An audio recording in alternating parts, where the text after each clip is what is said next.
Bonjour, ou plutôt servus, comme on dit ici chez nous. Vous écoutez Dessine-moi Munich, le podcast pour les francophones et francophiles installés ou qui projettent de s'installer dans la capitale bavaroise. Je suis Hélène Cunet, fondatrice et dirigeante de l'agence de relocation et de coaching du même nom. Mon métier est surtout ma mission et ma passion, tout mettre en œuvre pour que vous soyez chez vous, ici, à Munich.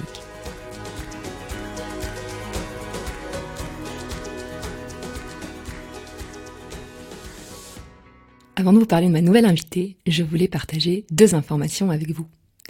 Il reste quelques places pour l'atelier sur l'organisation et la productivité. C'est un atelier de 2 heures en présentiel qui sera dans le quartier de la Hauptbahnhof, adresse communiquée aux participantes, qui se déroulera vendredi prochain, le 29 novembre, de 10h à midi. À la fin, je vous garantis que vous ne direz plus « je n'ai pas le temps ». Pour vous inscrire ou avoir plus d'infos, envoyez-moi un mail à hélène@dessine-moi-munich.com. Concernant mon accompagnement pour les femmes, suite à des échanges avec vous, j'ai décidé de remodeler mes offres afin de répondre encore mieux à vos besoins. La semaine prochaine, je vous ferai part des 3 programmes que j'ai dessinés spécialement pour vous. Un programme pour vous aider à lancer votre activité, un autre pour vous permettre de trouver un travail à Munich, et enfin, un programme plus court pour faire le point sur vos besoins, envies et talents. Je vous en dis plus vendredi prochain dans un épisode bonus. Place maintenant à mon invitée Marie. Marie vit depuis 20 ans à Munich et a toujours travaillé. Elle est maman de 3 enfants et pendant toutes ces années, elle a jonglé habilement entre ses différents rôles. L'année dernière, suite à un grave problème de santé, elle réfléchit au sens qu'elle veut donner à sa vie et décide de se lancer dans l'entrepreneuriat. Marie adore organiser, ranger et elle a d'ailleurs gracieusement aidé de nombreuses personnes de son entourage. C'est ainsi que naît l'idée de Räumlich Glücklich, une société qui aide les particuliers à ranger et mettre de l'ordre dans leur chez eux, ou bien encore les TPE à s'organiser. Dans cet épisode, on parle du parcours de Marie, des étapes de la création de son entreprise, des liens entre rangement et bonheur, de ses services et de sa vision. Un moment authentique qui vous montrera encore qu'il n'est jamais trop tard pour se lancer dans son job passion, qu'il faut savoir écouter son instinct et que son propre bonheur dépend des choix qu'on fait et des opportunités qu'on sait saisir. Je ne vous en dis pas plus et laisse place à ma conversation avec Marie.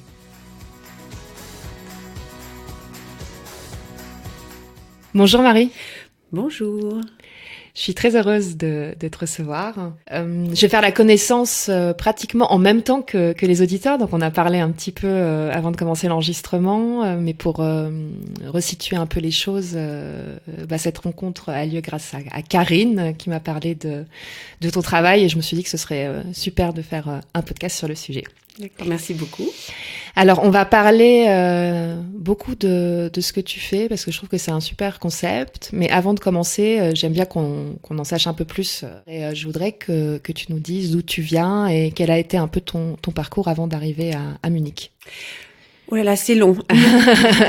Je voudrais pas ennuyer ou faire dormir les auditeurs. Ça fait 20 ans que je suis à Munich. Donc je dis toujours, j'aime beaucoup dire ça, je suis moitié beurre salé de mon papa qui vient de la Bretagne et crème fraîche de Normandie de ma maman. Donc je suis née à Rouen. Donc j'ai fait mes études à Rouen et j'ai fait des études de LEA. Et donc en fait ma langue principale c'était l'allemand. Donc je suis partie faire 1 an à Passau. Donc c'est pas très loin pour les auditeurs qui viennent juste d'arriver, c'est pas très très loin de Munich. Donc j'ai fait 1 an de Erasmus à l'université de Passau et puis par l'amour de la langue, je suis restée. Et justement, comment t'en arrives à vouloir apprendre l'allemand, à faire du LEA? C'était ta première langue à l'école ou c'est le hasard? Comment ça se passe? Non, c'est pas un hasard, c'est une très bonne question. Je suis un petit peu tordue. J'aime pas toujours faire comme les autres. Et au collège, c'est en général, on commençait avec l'anglais. Et la deuxième langue étrangère, c'était l'allemand, donc au collège où j'étais. Et comme je voulais pas faire comme tout le monde, je me suis dit, je vais commencer par l'allemand. Parce qu'en fait, l'anglais, de toute façon, on l'apprend d'une façon ou d'une autre. Donc, je me suis dit, je vais commencer par l'allemand. Donc, on était un petit groupe. Et bien que mon prof d'allemand pas très dynamique. En fait, il m'a vraiment inspiré, il m'a vraiment donné le goût de la langue. Alors, je sais qu'il y en a beaucoup qui disent la langue, ça sonne dur, c'est pas très joli à entendre. Mais moi, personnellement, je trouve que la langue allemande, c'est comme une langue qui est assez structurée au niveau grammatical et qui est relativement, bon c'est clair, il y a du vocabulaire à apprendre, mais qui est relativement, une fois qu'on a pris les bases, on peut les garder longtemps. Bah, disons que c'est compliqué la grammaire au début, mais c'est ce que je dis à chaque fois aux gens, c'est une fois qu'on maîtrise bien la grammaire, on peut parler un très bon allemand, alors que l'anglais, en fait, on arrive très rapidement à dire quelque chose, mais pour parler parfaitement anglais, c'est, je pense, plus compliqué parce que c'est une langue qui est pleine d'exceptions, enfin, ça n'a pas la même structure, si tu veux, que l'allemand. Donc, on était à Passau. Voilà, donc, donc j'ai fait mon 1 an à Passau, et puis, je me suis dit, j'ai pas envie de rentrer chez moi. Okay. Donc j'ai postulé pour un stage donc sur Munich. J'ai eu le poste, et ce que j'ai pas dit entre deux, c'est qu'entre deux, enfin mon parcours est un petit peu, j'avais postulé aussi pour un poste de assistante de français en Italie, parce que je fais l'italien aussi. Okay. Et donc j'allais commencer mon stage à Munich, et d'un seul coup j'ai reçu un coup de téléphone du consulat français à Milan qui me dit vous avez le poste. Donc je suis partie illico presto de Munich à côté de Milan, à Chiari, un petit village. Et au bout d'1 an, en fait j'ai repostulé pour le poste pour le stage, et donc je l'ai eu.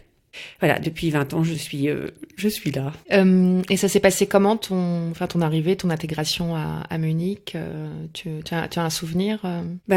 Ça s'est bien passé. Enfin, je suis arrivée avec une valise. Donc le plus dur, je crois que apparemment maintenant c'est vraiment très très dur, mais à l'époque c'était aussi très dur de trouver une chambre. Donc j'ai cherché une chambre en colocation. Donc c'est pareil, on fait un entretien. J'ai beaucoup aimé aussi. On se retrouve avec 3-4 personnes dans la cuisine. On te pose des questions pour voir si tu passes bien dans l'appartement. Donc j'ai commencé dans des colocations. Donc j'ai eu de la chance. J'ai eu une place relativement vite. Et la deuxième chance que j'avais, c'est ayant étudié à Passau, en fait, il y avait pas mal d'étudiants allemands que j'avais rencontrés qui venaient aussi emménager sur Munich. Donc, je suis arrivée à Munich connaissant déjà du monde. Tu avais déjà un cercle amical. J'avais un petit cercle d'amis. Et le fait de faire un stage, d'être déjà entre guillemets, dans la vie active, ça m'a permis de rencontrer d'autres personnes. Et je suis quelqu'un de relativement actif, donc je me suis inscrite à certaines activités, du sport, pour pas des clubs de rencontres, pas des que j'entendrai pas pour les gens qui arrivent sur Munich pour rencontrer du monde. Et en fait, ça s'est fait comme ça. Et donc, tu as tout de suite été dans un milieu très très germanophone, ou tu avais aussi des amis français? Alors moi, j'ai refusé au début déjà à Passau d'avoir affaire avec des Français, pour justement parler l'allemand. Et bizarrement, je me suis retrouvée avec des Espagnols qui ne parlaient pas l'allemand, donc j'ai parlé l'anglais. Enfin, j'ai parlé l'allemand et l'anglais. Et quand je suis arrivée à Munich, en fait, les connaissances que j'avais, c'était des Allemands. Donc, je suis restée vraiment dans un milieu très allemand. J'avais quand même des connaissances un peu françaises. J'ai rencontré un peu de Français, mais ça c'est jamais vraiment les relations au début ne sont pas vraiment comment on dit prolongé ou intensifié. Donc tu fais ton stage, à la fin de ton stage, tu es embauché, enfin quelle est la suite? Alors j'ai été embauchée, je suis restée voilà, ça fait longtemps, j'ai pas revu mon CV avant de venir. C'est pas grave, on n'ira pas vérifier. J'ai été embauchée, je suis restée 1 an. Et tu travaillais où? Je sais pas si tu l'as dit tout à l'heure. Alors, je travaillais dans une société, c'est une société allemande qui, j'ai oublié le nom, qui vend des voyages aux tour opérateurs. En fait, la société est spécialisée dans l'Asie du Sud-Est. Okay. Donc, elle a des bureaux sur place. Donc, en Thaïlande, au Vietnam, au Cambodge, en Birmanie, etc. Et vend, par exemple, les packages aux tour opérateurs et aux agences de voyage. Donc, moi, j'étais embauchée au début. J'ai fait un peu de PR, marketing, enfin, un peu de tout. Et à la fin, quand j'étais embauchée au niveau commercial pour le marché français et D'accord, pour italien. développer, pour développer Donc, je suis restée 1 an. Et puis après, j'ai changé de poste. Donc, c'est pareil, j'ai fait CV, candidature, entretien, etc. Et tu trouves rapidement pour changer? C'est compliqué?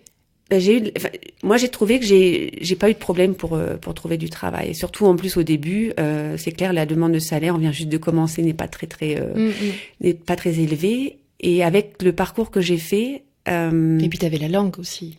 J'avais la langue, j'avais plusieurs langues, ce qui m'a pas forcément servi, mais le fait de parler allemand déjà, ça a énormément aidé. Et mon parcours, en fait, mon CV a quand même permis d'avoir plein de propositions de travail. Donc, moi, je dois dire que j'ai jamais eu de problème jusqu'à maintenant pour trouver du travail. Et donc après les voyages, tu pars dans un autre secteur ou tu restes toujours Je vois que tu souris. Oui, donc moi je suis partie du voyage, je suis arrivée dans les tapis de polissage pour les puces électroniques. Donc c'est pareil, j'ai fait ça 2 ans. Donc j'étais en service interne, ce qu'on appelle customer service. Et le poste, voilà, j'ai pas eu de problème non plus du tout pour le trouver. Donc j'ai fait ça 2 ans. Et puis au bout de 2 ans, je me suis un petit peu ennuyée parce que c'est toujours la même chose. Donc j'ai repostulé, j'ai recherché du travail et je suis arrivée dans les softwares. D'accord. Je travaillais dans une boîte de software reseller, donc revendeur de software. Et là, je suis restée quand même 7 ans dans la boîte. J'ai vu sur ton site que tu avais 3 enfants. Alors ta famille, enfin comment ça arrive au milieu de tout cela? Moi, je suis arrivée à Munich, je me suis dit ok, je veux rencontrer un Allemand. Mais bon, ça n'a pas été trop ça. Donc, je me suis retrouvée à une soirée et en fait, voilà, j'ai rencontré à cette soirée mon mari. Donc, on discute en allemand, super. Je me dis très bien. Je dis très bon surtout rapport. Donc, on a discuté donc en allemand et d'un seul coup, il me dit je suis français. Et donc, j'ai les traits du visage qui sont descendus. Je dis ah ok, parce qu'en fait, il a absolument aucun accent. Et donc, en discutant, en fait, son père est français, sa mère est tchèque, mais il est né en Allemagne, sa langue maternelle, c'est l'allemand, et il a appris le français, beaucoup plus tard, et en fait, il est français sur le papier, à cause, entre guillemets, de son papa. D'accord, mais il a jamais vécu en France, et la langue la plus forte, qui était parlée dans la famille, c'était plutôt l'allemand. C'est ça, il parlait que l'allemand, et il est parti 1 an, il est juste parti 1 an en France faire une année d'études à Lyon. Et puis il est revenu. Donc en fait, c'était la surprise. Je voulais absolument rencontrer un Allemand. Bon, je dirais maintenant que de toute façon, il est plutôt allemand. Il y a juste pour le sport qu'il est très franchouillard. D'accord. Mais sinon, pour le reste, c'est-à-dire il est très français pour le sport, c'est-à-dire qu'il est pas très sportif. Non. On pourrait voir ça comme ça. Non, en fait, il est pour l'équipe de France. Enfin, tout ce qui est au niveau sport, oui. Il est derrière les Français au niveau, il suit les matchs et tout ça, mais non, parce que je me permettais de dire ça parce alors c'est pas l'allemand, mais on a l'image par exemple du Munichois, comme les montagnes sont pas loin, t'as les lacs, en fait c'est des garçons plutôt très très sportifs, donc randonnée, etc. Donc d'accord, rien à voir. Il est quand même sportif, mais effectivement non, c'était plutôt dans le sport, il soutient l'équipe de France, tous les Français sportifs. Donc ça se passe peu après ton arrivée, par rapport à ce que tu racontais par rapport au travail. Tu rencontres quand ton mari? Je l'ai rencontré en 99. Voilà, donc on s'est rencontrés et puis voilà, ça s'est développé et je raconte toute ma vie, donc on est resté. Non, tu racontes ce que tu veux. Donc je l'ai rencontré, voilà, on est resté 4 ans ensemble et au bout de 4 ans on s'est mariés. Et les enfants sont arrivés les uns à la suite des autres. Ok. Et toi, à ce moment-là, tu vis comment la grossesse? Alors, tu continues à travailler ou tu restes à la maison pour t'occuper des enfants? Tu fais l'Elternzeit? Parce que c'est une question que je pose souvent. C'est vrai qu'en Allemagne, généralement, il y a encore cette image-là que la maman, elle doit rester à la maison pour s'occuper de ses enfants. Mais c'est une très bonne question parce qu'en fait, la première fois où je tombais enceinte, il n'y avait pas de Elternzeit. Et donc, quand je suis tombée enceinte, mon chef, il a fait un petit peu la tête parce qu'il s'est dit, ça y est, elle vient d'arriver. Ça faisait à peu près 1 an que j'étais dans la boîte. Elle est arrivée, elle va repartir, elle va rester 3 ans à la maison. Et donc, moi, je lui ai dit, mais ne t'inquiète pas parce que moi, je veux travailler. Donc, je prends 3 mois et puis je reviens travailler. Il m'a regardé peu bizarrement. J'ai un collègue qui, lui, a pas du tout compris, alors qu'il avait il avait lui-même des enfants, que je puisse aller recommencer à travailler au bout de 3 mois. Donc je lui dis, ben moi c'est une autre culture. Mes parents ont toujours travaillé. Je dis, moi j'ai fait des études aussi parce que je veux travailler. Je veux être aussi indépendante, que ce soit financièrement et intellectuellement. Et donc voilà. Donc comment je veux dire, j'ai accouché, j'ai pris 3 mois. En fait, ça entre deux, excusez-moi. On est reparti en France quand même 1 an avec mon mari. Donc j'ai fait 6 mois. On était à côté de Paris. Donc j'ai fait 6 mois donc Elton Site. On restait à la maison. Et comme ma société avait une boîte aussi à Paris, j'ai recommencé à travailler en France. Donc j'ai aussi le côté très vite fait de comment sont les mamans à chercher une nounou en France. Ça a été exactement la même chose. Ouais. Et en Allemagne, qui est-ce qui gardait tes enfants? Parce que j'imagine que tu n'avais aucune crèche qui allait te prendre tes enfants à 3 mois. Tu avais quelqu'un qui venait à la maison pour s'occuper. Donc en fait, quand j'ai accouché, en fait, je suis pas repartie travailler puisqu'on savait qu'on allait en France. Et par contre, quand je suis revenue, ça a été la catastrophe. Ouais. Parce que à l'époque, ça fait un peu bizarre de dire à l'époque, quand fallait s'inscrire, fallait faire fallait dans toutes les crèches les unes après les autres. Et ils avaient toujours qu'1 heure d'ouverture entre 3h et 4h. Et c'était juste le mardi ou juste le mercredi. Donc, il fallait se déplacer physiquement, oui, parce qu'il y avait encore rien en ligne, pas de site internet, etc. Enfin, de toute façon, je crois que le Kita Finder, c'est assez récent, quoi. Puis bon, ça marche pas super bien en plus. Donc, voilà, on est revenu. Donc, j'ai cherché une crèche pour ma fille. Entre deux, la deuxième est arrivée. Donc, en fait, on a cherché une crèche pour 2 enfants en même temps. Et ça a été la catastrophe parce qu'on n'a absolument pas eu de place. Au début, on a jonglé avec 2 Tagesmutter. Il y en avait une qui était à Unterföhring et l'autre à Giesing. Donc tous les matins, on faisait le tour. Au complet et opposé, pour voilà. Ceux qui savent pas, quoi. Je travaillais à Ismaning, donc je faisais Giesing, Unterföhring et Ismaning tous les jours, le matin et le soir, et je travaillais à temps complet. À temps complet, 40 heures par semaine. Voilà. Sportif. Ouais. Sportif. Donc on a fait ça un certain temps, et puis il y a eu la chance qu'une crèche franco-allemande ouvre, et on a eu de la chance, on a eu une place. Donc on a eu la place pour les 2, ce qui nous a quand même énormément aidé. Et elle existe encore, cette crèche? Oui, mais maintenant il y en a plusieurs d'ailleurs. Faut faire de la pub ou pas, mais c'est une Fanterix. Ils sont un peu, oui, il y en a plusieurs. Oui. Et puis ils ont d'autres langues, effectivement. Donc là, c'était bien parce qu'en fait, c'était quand même franco-allemand. Donc pour nous, c'était un plus parce que les enfants pouvaient au moins écouter un peu plus le français. Par contre, effectivement, au niveau financier, après, il faut se demander si ça vaut le coup d'aller travailler quand il y a une certaine partie du salaire qui... Oui, parce que je ne sais pas quels étaient les prix, mais Fonterix, c'était... Enfin, là, quand c'est la partie privée, que ce n'est pas du tout subventionné par la ville, c'est des coûts assez élevés. Et la langue de ton couple, c'était l'allemand? Vous parliez allemand avec ton mari? Alors, au début, on parlait que allemand.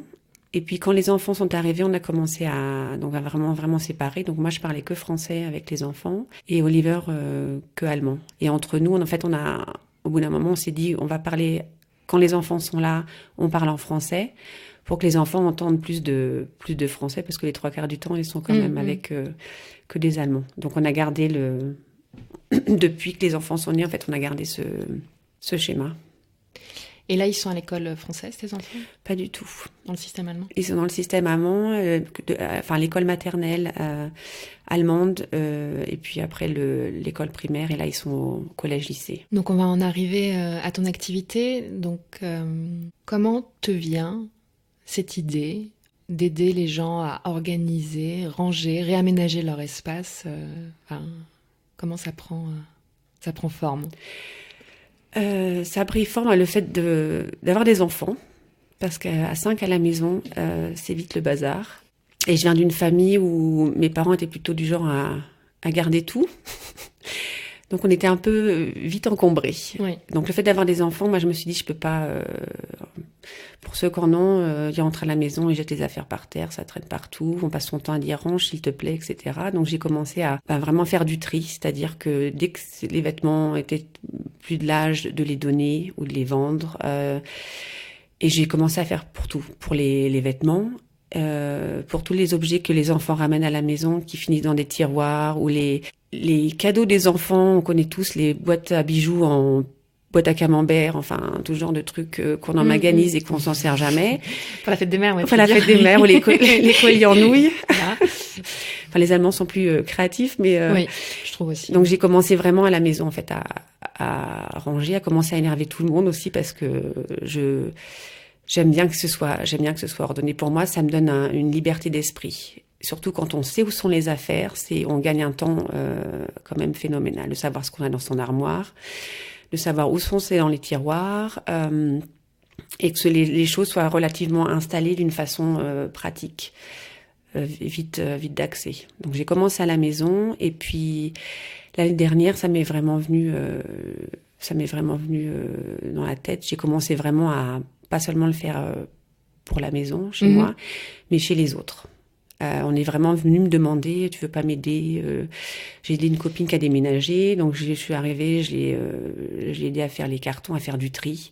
Parce que les gens, en fait, t'avais vu mettre en pratique chez toi, ça leur donnait envie, puis ils t'ont dit, bah viens m'aider, ou tu les as inspirés en fait? Oui, non, mais on va dire ça fait mieux. Mais ça. en fait, je proposais mon aide. J'ai dit, t'as besoin d'aide, tu déménages, parce que c'était un petit peu au dernier moment, il y avait encore des choses à faire, donc je suis allée chez plusieurs amis, vraiment aider à mettre dans les cartons, faire du tri, etc. Mais tu es pas encore là dans l'idée de dire, je vais créer une boîte avec ça. Ça vient où, enfin, tu vois, c'est arrivé, c'est arrivé cette année. Donc, j'ai eu une mauvaise année 2018, ce qui m'a fait énormément réfléchir sur moi, sur le sens de ma vie, sur ce que je voulais faire. Et en fait, c'est cette année, en commençant, où les gens vraiment sont venus vers moi en me demandant, tu peux pas m'aider, tu peux pas me conseiller, je suis débordée, et c'est là qu'en fait je me suis aperçue que ça me faisait un bien fou. Non seulement bizarrement ça me libérait la tête, l'esprit, ça me faisait plaisir, ça me donne un bonheur de faire plaisir aux gens et de voir le sourire et le contentement sur le visage des gens, que je les ai aidés, qui se sentent plus libres, qu'ils ont une vision différente de leur chez-soi. Ça m'a vraiment inspirée. En discutant avec certaines personnes, en fait, tout le monde m'a dit, mais pourquoi tu fais pas ça de ta passion? Tu n'en fais pas ton travail. Non, et je trouve que le nom de ta société résume tout à fait ça. Quand tu dis räumlich glücklich, c'est de voir qu'il y a quand même un lien justement entre le rangement et le bonheur, même si dit comme ça peut paraître énorme, mais que en fait, quand t'es bien chez toi, que les choses sont à leur place, que tu respires, je pense que ça a un impact direct sur ton bien-être. Tout à fait. Et c'est vraiment ça. Quand on se sent bien chez soi, ça change complètement on est heureux de rentrer chez soi aussi le soir, de se dire je suis bien, les pieds sur la table, voilà.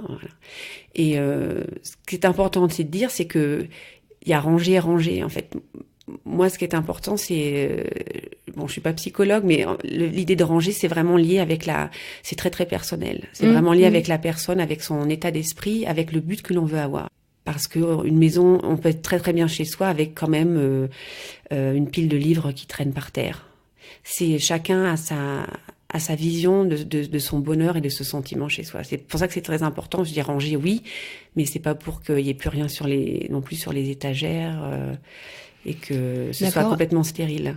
Et justement, comment tu procèdes? Parce que j'imagine que pour pouvoir aider les gens à organiser l'espace, là, comme tu le dis, et que ce soit à leur image, il faut quand même que tu parles avec eux, que tu aies une idée de ce qu'ils veulent, de ce qu'ils recherchent. Comment tu procèdes? Au début, c'est vraiment une discussion, d'écouter quel est leur problème.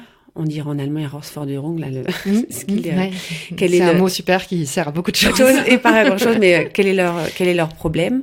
Si c'est parce qu'ils ont pas de temps, parce qu'ils ont envie de ranger, ils supportent plus un endroit, mais ils savent pas comment commencer. Ou alors ils disent j'ai tellement de choses à vendre, je sais pas quoi en faire.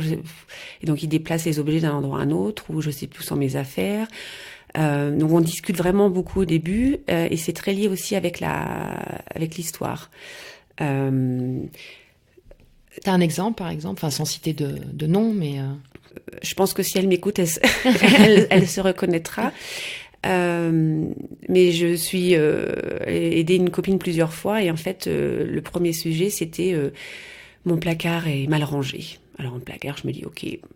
Donc je dis envoie-moi une photo déjà pour voir comment le placard est mal rangé. Donc là c'est pareil, c'est très subjectif. Pour moi le placard était relativement bien rangé. Okay. Pour la personne c'était pas possible.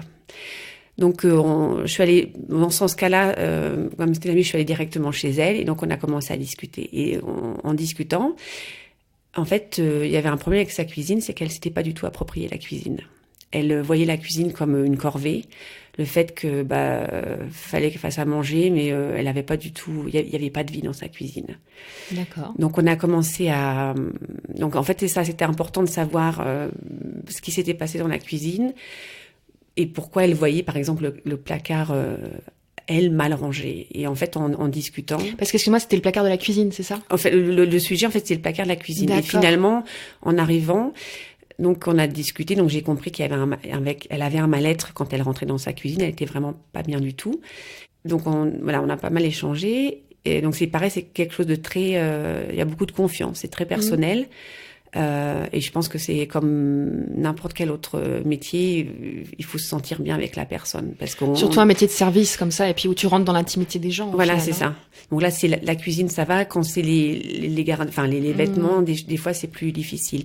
Donc on est rentré dans la cuisine, et puis j'ai commencé à ouvrir les placards les uns à la suite des autres. Et donc j'ai compris qu'en fait c'était pas ce placard-là qui avait un problème, mais c'était tous les placards. Donc on a commencé à faire du tri, c'est-à-dire qu'on a vraiment sorti tous les objets. Il y avait des objets, et donc je dis, on a commencé, c'était vraiment ceux qui savent la méthode Marie Kondo, un peu dans le même genre. Oui, parce que j'allais demander, est-ce que si je te dis que tu es la Marie Kondo munichoise, il y a un lien, ça te plaît comme comparaison? Oui et non, parce qu'en fait, les Japonais ont ça marche très bien pour le Japon, parce que justement les appartements sont très petits, c'est très condensé, donc sa méthode marche énormément au Japon. Quand on a, nous, de la place, enfin on a de la chance d'avoir de la place et des grands placards, on n'est pas obligé de condenser tous les vêtements et les plier comme ça. Mais après, c'est pareil, c'est chacun prend la méthode tu adaptes. Voilà. Donc on a fait du tri, et puis donc il y avait des choses qui n'avaient absolument rien à faire dans la cuisine. Donc des gens ils sont sortis. Après des choses, un exemple, les boîtes Tupperware, les boîtes en plastique où il y en a 50, mais il y a que 2 couvercles. Donc c'est pareil, on se dit qu'est-ce qu'on en fait? Ça sert pas à grand chose. Et donc la nourriture. On retrouve des choses dans tous les placards, donc c'est pas du tout concentré. Des choses qui sont pas au bon endroit, donc c'est pas pratique pour cuisiner non plus. Quand vous avez votre robot ménager que vous servez tous les jours, qui est dans le fond du placard, effectivement, ça donne pas envie de faire la cuisine, parce qu'il faut le sortir, il faut aller le chercher. Donc en fait, en fonction de la façon dont elle voit sa cuisine, où elle cuisinait, on a aménagé, on a fait un petit peu de décoration.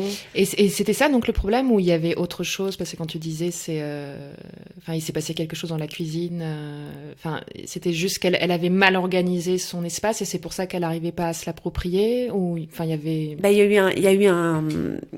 Elle a eu quelque chose qui s'est passé dans la cuisine, et du coup elle a bloqué la cuisine comme une pièce négative dans la maison. D'accord. Donc elle s'est vraiment pas appropriée. Donc il y avait aucune touche personnelle, et du coup elle n'avait pas envie de cuisiner. Enfin, pour elle, la cuisine, c'était vraiment une corvée.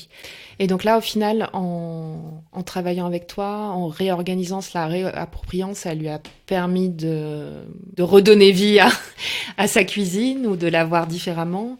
Là, elle s'est complètement approprié la cuisine. Le fait d'avoir à la fin rangé ensemble, et de voir que, avec une petite touche d'éco personnel, en fait, de montrer et de mettre les choses plus ou moins au bon endroit, qui sont pratiques pour elle, ça lui a complètement changé la vie. Je suis revenue la dernière fois, les choses n'ont pas changé. Elle s'est approprié la cuisine, elle a remis de la déco, et puis elle vit vraiment, vraiment dedans. Et les choses sont et en fait, après, c'est ce que je dis, c'est un début. Après, c'est aux gens de continuer à mettre leur touche personnelle. Mais c'était vraiment de faire du tri, des choses qui n'avaient absolument rien à voir à faire dans la cuisine. Ce qui fait qu'à la fin, quand on a tout rangé, il y avait au moins 3 placards complètement vides. Donc en fait, elle avait énormément de place. Et puis mettre les objets à une façon, à un endroit où c'est pratique d'accès. Donc là, je me suis vraiment aperçue que je faisais quelque chose qui rendait vraiment service aux gens. Là, ce jour-là, ça a vraiment été le déclenchement. Est-ce que tu peux nous résumer quelles sont les différentes étapes quand tu crées ta société ? Est-ce que c'est facile ? Est-ce que tu trouves tout de suite les infos qu'il te faut ? Trouver facilement, oui, si on cherche un petit peu avec Google, Internet, maintenant ça facilite énormément. Donc moi, pour commencer, en fait, j'ai regardé avec la Volkshochschule. Ils proposent des séminaires relativement courts, des fois aussi spécialisés juste pour les femmes, pour expliquer comment les différentes étapes pour créer sa propre entreprise. Donc j'ai fait le séminaire de la Volkshochschule. Et puis comme je suis très curieuse, je me suis dit ça me suffit pas. Donc je me suis renseignée et en fait l'IACA propose aussi par le biais d'une autre association des séminaires gratuits pour donner des explications sur le fait de créer sa propre société. Donc le deuxième était beaucoup plus approfondi et donc ça m'a beaucoup aidé pour justement faire ensuite mon business plan. Et je pense qu'on ait besoin après d'aide financière ou pas, je pense que c'est très important d'avoir une idée exacte de ce que l'on veut faire. Je pense que c'est vraiment le b.a.-ba. Donc j'ai trouvé ces informations et une fois qu'on est dedans, de fil en aiguille, on trouve toujours d'autres associations ou alors d'autres gens qui arrivent en ligne. Donc j'ai fait mon business plan et puis il a fallu, c'est ça après la question, qu'est-ce que je fais si je me mets en freelance, donc en statut, oui. Comme mon statut, ou si je me mets en petite entreprise en allemand, c'est Gewerbe. Donc là, c'était la question que j'ai réfléchi. Et donc après, on va au Finanzamt. On peut le faire en ligne aussi, d'ailleurs. On n'a même plus besoin de se déplacer pour faire la demande de son numéro pour les impôts. Donc ça dure un certain temps, il y en a à peu près pour 4 semaines. Et pendant ce temps-là, en fait, comme moi, j'ai pas besoin de financement, c'était vraiment comme c'est que du service. Donc j'ai commencé avant à réfléchir au nom de ma société et après à le bloquer bloquer mon site internet.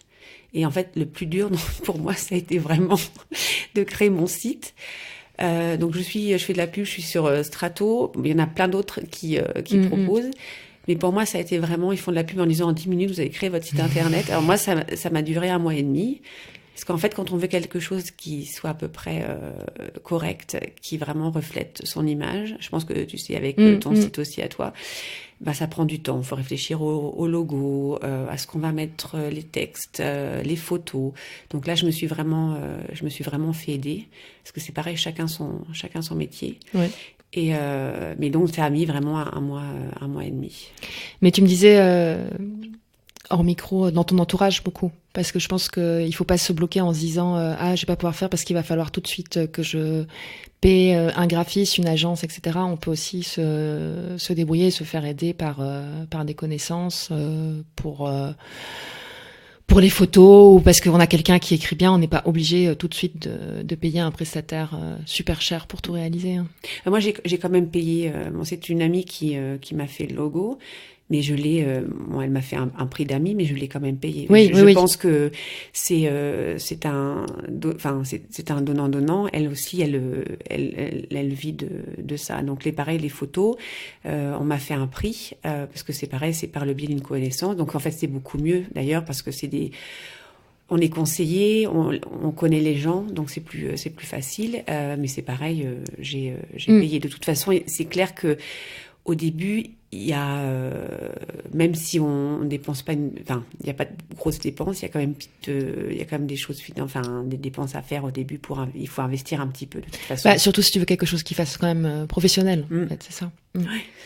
Donc c'était pour moi en fait la démarche la plus compliquée, ça a été vraiment tout ce qui est le site internet. Quand on a parlé de tes services, donc on parlait d'aider les gens à ranger leur maison, mais c'est pas tout ce que tu fais. Est-ce que tu peux nous expliquer aussi un peu quel autre type de service tu proposes aux gens? Il y a la partie personnes donc privées, il y a la partie pour les petites entreprises en fait, ou les startups. Ce que je suis déjà en train de faire chez quelqu'un en fait, c'est les aider à s'organiser. Souvent, ce sont des petites sociétés, ils sont un peu comme moi, mais ils sont 2-3, et ils sont débordés, et donc il n'y a pas le temps de régler, de mettre une structure dans la société. Ils n'ont pas le temps de mettre un process en place pour tout ce qui est les affaires du bureau. Donc là, moi, je suis là un peu pour les aider. C'est toujours quelques heures. Et on peut appeler ça aussi du office management, enfin aider en gros les entreprises à aller de l'avant, mais surtout vraiment à mettre une structure. Parce que souvent les gens, comme ils commencent, ils font tout, et au bout d'un moment ils s'aperçoivent que ça marche plus, ils sont plus ce qu'ils ont fait, ils sont plus où sont les factures, ou il n'y a pas d'ordre dans leur système informatique, etc. Donc je suis là un peu là pour les restructurer, leur donner une organisation pour les aider à gagner du temps et optimiser leur travail. Donc ça c'est pour les sociétés, et j'adore organiser, donc je propose des services pour aider les gens s'ils ont besoin d'organiser un gros événement, un mariage ou un gros anniversaire, ou voilà. J'adore ça. Le fait d'avoir 3 enfants et d'avoir travaillé à temps plein, je pense que tu sais ce que c'est aussi. On a besoin d'être bien organisé pour pouvoir arriver à tout faire. Donc voilà, c'est et plus aussi tout ce qui est déménagement en fait, quand les gens partent ou les gens arrivent, les aider à faire du tri, à ranger et à redécorer en fonction de leurs besoins et leurs envies, leur chez soi. Et autre chose aussi dont on avait parlé hors micro, c'est tu me disais dans les moments aussi un peu moins drôles, par exemple quand il y a eu un décès ou quelque chose, des fois les gens ils peuvent avoir du mal à ranger aussi tout seul. Oui, j'ai eu le cas de quelqu'un, son mari s'est suicidé. Et donc, elle a mis énormément de temps il a fallu qu'elle déménage. Donc, elle a tout transporté d'un endroit à un autre. Et donc, sa cave était pleine de souvenirs. En plus, son fils qui est grand est parti. Donc, elle s'est retrouvée, voilà, c'était un moment très dur pour elle. Elle s'est retrouvée toute seule. Et donc, elle avait besoin d'aide pour libérer un peu sa cave et se libérer aussi de tous ses souvenirs. Donc, quand on est dedans, c'est difficile. On a du mal à prendre un parti objectif parce que c'est des affaires de son mari. Donc elle m'a demandé de l'aider justement en personne extérieure pour lui faciliter la tâche et pour moi je l'aide à prendre les décisions et savoir qu'est-ce qu'on garde, qu'est-ce qu'on jette ou qu'est-ce qu'on donne. Et donc ça a été, ça lui a fait un bien énormément, mais c'est pareil, c'est pour n'importe, je le dis, c'est toujours pour n'importe quelle chose. Faut que ça vienne de la personne. Faut que la personne soit prête à se séparer. Donc tout seul, c'est très très dur. Donc là, c'est un peu, je suis là pour la soutenir dans le fait de prendre la décision et de faire partir des objets de son défunt mari. Mais c'est dans toutes les choses, c'est ce que je dis, c'est toutes les décisions qu'on prend, faut que ça vienne de soi. Oui, mais tu vois, c'est en cela que c'est complètement du coaching. C'est-à-dire que le coaching, tu vas pas faire les choses à la place. Tu vois, des gens, il faut que la personne, elle soit engagée, et OK, et partante avec la solution, et que ça vienne d'elle, en fait. C'est pas toi qui lui dis ce qu'elle doit faire. On parlait aussi un petit peu avant, si tu avais peut-être un ou deux conseils, une ou deux idées là, que les auditeurs pourraient appliquer chez eux. Moi, j'aime beaucoup donner une deuxième vie aux objets. Sur mon site d'ailleurs, où je fais ce qu'on appelle ça le upcycling. On appelle ça comme on veut. C'est très moderne maintenant. Et ma mère, elle verrait ça, elle serait sûrement furieuse. Ou J'ai un beurrier, la faïencerie de Quimper. Donc pour ceux qui connaissent les Bretons avertis, c'est quand même relativement cher, mais il est un petit peu abîmé. Donc je ne veux plus m'en servir comme beurrier. Maintenant, je m'en sers comme porte-savon dans ma salle de bain. Je voulais pas m'en débarrasser. Et donc j'ai réfléchi à quelle deuxième vie je peux en faire. Donc ça va pas toujours partout, mais donc ça c'est un exemple. Ou alors j'utilise beaucoup les cache-pots, les pots de fleurs. En fait, j'en ai pas mal. Et pour éviter ils sont beaux, ils ont plein de couleurs différentes et de formes. Et donc en fait, pour éviter de les laisser s'ennuyer dans le placard, je m'en sers comme bougeoir, comme porte-crayon. J'en ai un dans la cuisine, c'est pour mettre mon liquide vaisselle et mon éponge. Donc j'essaie de donner une deuxième vie aux objets quand je peux, ou alors je leur donne une deuxième maison. Super. De manière plus générale maintenant sur le fait d'entreprendre, de créer son entreprise, si tu avais un conseil à donner à quelqu'un qui hésiterait à se lancer. N'hésite pas. Suis ton cœur. J'ai vraiment, c'est ce qu'on disait hors micro, il m'a fallu quelque chose dans ma vie pour changer de cap et vraiment faire en fait ce qui m'aime, ma passion. Ce que j'aime, pardon, pas ce qui m'aime. Donc là, je ne regrette pas. Je me suis lancée et je me dis, j'ai absolument rien à perdre.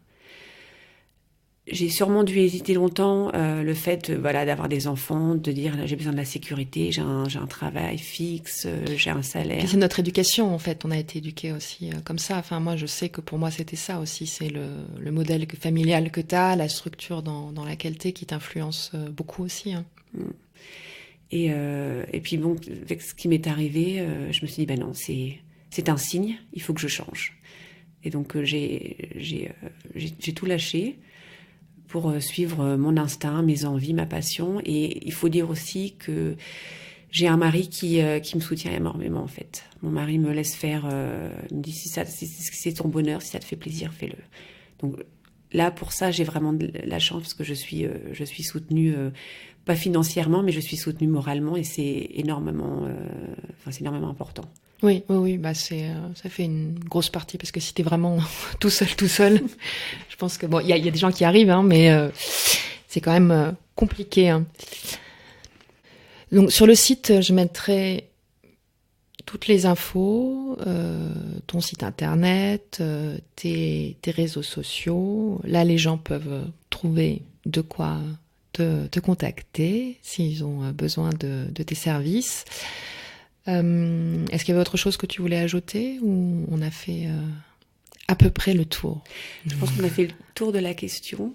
Je pense que c'est aux gens de découvrir, d'aller découvrir mon site. Peut-être qu'avec quelques photos que j'ai mises aussi, ça peut les inspirer.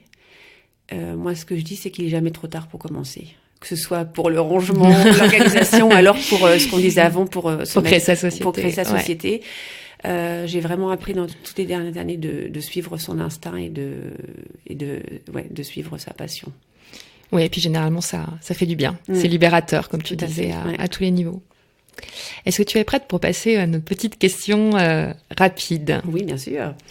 En plus, toi, en tant que quasi munichoise, tu dois connaître plein d'endroits sympas. On commence toujours par les restos. Donc, okay. un resto en amoureux ou pour une occasion spéciale. Alors, pour une très grande occasion spéciale, parce que le restaurant est relativement cher, vers le haut, c'est le restaurant de BMW, celui qui se trouve tout en... Alors, je vais rechercher le nom. Mais si vous avez une occasion spéciale, ça vaut vraiment l'occasion. C'est la micro-cuisine. Donc, on n'a pas grand-chose dans l'assiette, mais par contre, les goûts sont incroyables. Ils ont une carte... j'aime bien boire du vin. Ils ont une bonne carte des vins de champagne. Et le summum, c'est que vous pouvez boire comme vous voulez. Vous êtes raccompagné avec la plus grosse des BMW chez vous, avec un chauffeur. Donc ça, c'est assez sympa pour finir la soirée en amoureux. D'accord. Donc ça, c'est pour une occasion vraiment exceptionnelle. Et donc, si on n'a pas beaucoup, d'argent ou moins d'argent, et puis ou que l'occasion est moins exceptionnelle. Alors moi, j'adore, ayant travaillé pour l'Asie du Sud-Est, j'adore les restaurants asiatiques. Et j'en ai un à conseiller, d'ailleurs, c'est pas très loin de chez toi. C'est le Cyclo, c'est un restaurant vietnamien qui est juste en face de c'est Haus der... Non, pas c'est Haus der Kunst. C'est une des pinacothèques. Voilà, c'est à côté de la pinacothèque. C'est très très sympa, la déco est sympa aussi. Ils ont des très bons cocktails. Chose rare dans un restaurant vietnamien. Et la cuisine est vraiment très très bonne. Super. Et là maintenant, plus une adresse, un déjeuner avec les copines, quelque chose de... Ouais. Alors pour un petit cappuccino ou un petit sandwich, il y a le Wohnzimmer. Moi, j'habite pas très loin de Rotkreuzplatz. Donc c'est très très sympa. La déco est sympa. Moi j'aime bien la déco. J'aime bien les endroits où on se sent comme chez soi. Et vraiment le nom du restaurant le dit, c'est Wohnzimmer, c'est sympa. Donc il y a des Flammkuchen, des petites salades, c'est cuisiné frais tous les jours, ça change. Et ils ont c'est pareil, on peut acheter du vin pour les amateurs, ça revient. On peut acheter la bouteille, en fait, on peut la boire sur place et après l'emmener. Donc ça, c'est sympa aussi. T'es pas obligé de tout finir. Et voilà, on n'est pas obligé de tout boire. Voilà. C'est bien. Tu m'as parlé aussi tout à l'heure de ta cantine. Ah oui, ma cantine, moi j'aime beaucoup manger espagnol, j'adore les tapas. Donc ma cantine, c'est pareil, c'est à Rotkreuzplatz, ça s'appelle le Volkart et c'est dans la Volkartstrasse, c'est juste au coin de la rue, à la sortie du métro. Et c'est pareil, rapport qualité-prix très bien, très sympa, une ambiance chaleureuse, enfin comme les Espagnols, comme nous les Français. Une sortie cette fois-ci plutôt à l'extérieur de Munich. Alors c'est pareil, j'ai des problèmes avec les noms. Moi j'aime beaucoup sortir, faire le tour des lacs. Il y a énormément de lacs autour de Munich. Donc moi c'est plutôt c'est pas du côté de Tegernsee, Schliersee, parce que de toute façon on met 3 heures pour y arriver. C'est plutôt du côté de Garmisch, de l'autre côté de Munich. Donc c'est pareil, je retrouverai les... je les mettrai dans l'article. Voilà, les noms, mais il y a plein de petits lacs, en fait, qu'on soit en famille ou à deux, pour faire un tour. En 1 heure, 1 heure et demie, on a fait le tour et c'est très très sympa. Maintenant, donc tu disais, ça fait 20 ans que tu es à Munich. Si on te demande d'où tu viens, tu répondrais quoi ? Tu te sens française, munichoise ? Je me sens internationale. Même après 20 ans à Munich, j'adore Munich, c'est clair, ça fait quand même 20 ans que j'y suis. C'est mieux quand même. Sinon le calvaire vaut mieux. Mais je suis plutôt... mon cœur n'est pas attaché qu'à Munich, en fait. J'adore voyager. Je ne sais pas si dans 10, 15 ans, je serai toujours là. Donc moi, je me sens européenne, internationale. Ouais, citoyenne du monde. Voilà. Très joliment. Si tu avais un conseil pour quelqu'un, donc un étranger qui vient de s'installer à Munich pour s'intégrer. Alors moi, je conseille d'utiliser Google, Internet et de regarder en fait tous les clubs ou les associations en fait pour faire des activités ensemble. Alors il y a ce que je te disais à l'extérieur, le Internation, c'est ça, c'est le site internet pour les expats. Il y a des gens qui sont là depuis très très longtemps. Ils proposent énormément d'activités. On peut proposer soi-même les siennes et ça permet vraiment de rentrer en contact avec des gens qui ont qui sont sur la même longueur d'onde, ont les mêmes intérêts. Et c'est vraiment toutes les thématiques possibles et imaginables. Voilà. Donc ça, c'est très bien. Il y a aussi les Allemands, ce qu'ils appellent les Stammtisch, donc avec c'est pareil, un sujet, c'est se retrouver en tant que Français, ou alors si vous voulez apprendre la langue allemande, se retrouver avec des Stammtisch allemands. C'est pareil, on avait surtout les sujets. Mais moi, je sais quand je suis allée en Italie ou quand je suis arrivée, la chose la plus importante, c'est de rencontrer du monde qui ont les mêmes intérêts, ce qui permet de lier des contacts relativement rapides. Et si vous avez la chance de travailler dans une entreprise où il y a un petit peu de monde, de regarder aussi si l'entreprise propose des activités aussi extérieures. C'est un bon point pour commencer. Ouais. Le podcast s'appelle Dessine-moi Munich. Si toi tu avais alors une couleur ou un objet À quoi ressemblerait ton Munich? Alors, mon Munich, il se dessine en 3 objets. 1, le bretzel. 2, la masse de bière, donc le litre de bière. Et 3, c'est le petit personnage qui s'appelle Alois, je crois, qui est souvent représenté avec une petite casquette rouge et des ailes d'ange. J'adore ce personnage. Je sais même pas son histoire, mais je le trouve très sympa. Bah écoute, je ferai quelques recherches, puis on le mettra en photo dans l'article et on expliquera son histoire. Une dernière question que j'aime beaucoup. Qu'est-ce qui te manquerait le plus si tu devais partir vivre ailleurs? Le bretzel. On approche de la fin. Est-ce qu'il y a une dernière chose que tu veux dire avant qu'on arrête pour aujourd'hui?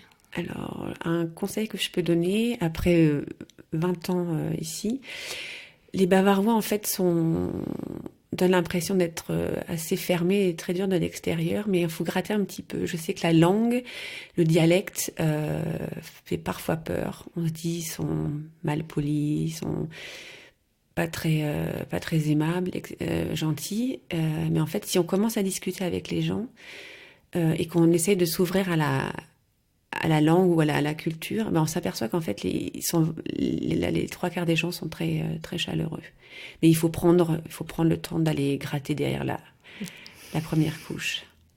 Ça m'a pris du temps. Moi, je dois avouer que j'ai vraiment eu du mal au début, mais maintenant en fait, je m'y suis habituée et je parle plus facilement aussi avec les gens. Mais parce que tu es complètement épanouie dans ce que tu fais maintenant. Voilà. C'est ça. pour boucler la boucle. Bah écoute, Marie, je te remercie pour tout ce que tu as partagé avec nous. J'espère que ça donnera peut-être une idée ou un coup de boost aux gens qui ont envie, tu vois, de se lancer dans une activité, de vivre de leur passion. Et puis, on se dit à une prochaine fois. Je te remercie de m'avoir invitée et je te souhaite aussi à toi de vivre ta passion au maximum. Merci. Au revoir. Au revoir. Rebonjour ou bonsoir, selon l'heure où vous m'écoutez. J'espère que cet épisode vous a inspiré. Un grand merci à Marie. Pour retrouver toutes les notes de l'épisode et les contacts de Marie, rendez-vous sur le site. Si vous avez aimé cet épisode et pour me soutenir, n'hésitez pas à laisser 5 étoiles et un joli commentaire dans l'appli podcast de votre choix. Ça prend quelques secondes, mais ça veut dire beaucoup pour moi. Enfin, si vous ou une personne dans votre entourage a envie de lancer son activité à Munich, cherche vainement du travail ou tout simplement a besoin d'un petit coup de boost pour se sentir bien, contactez-moi. Je serai très heureuse de vous accompagner et surtout de vous permettre d'atteindre vos objectifs. Je m'arrête là et je vous dis à la semaine prochaine pour l'épisode bonus.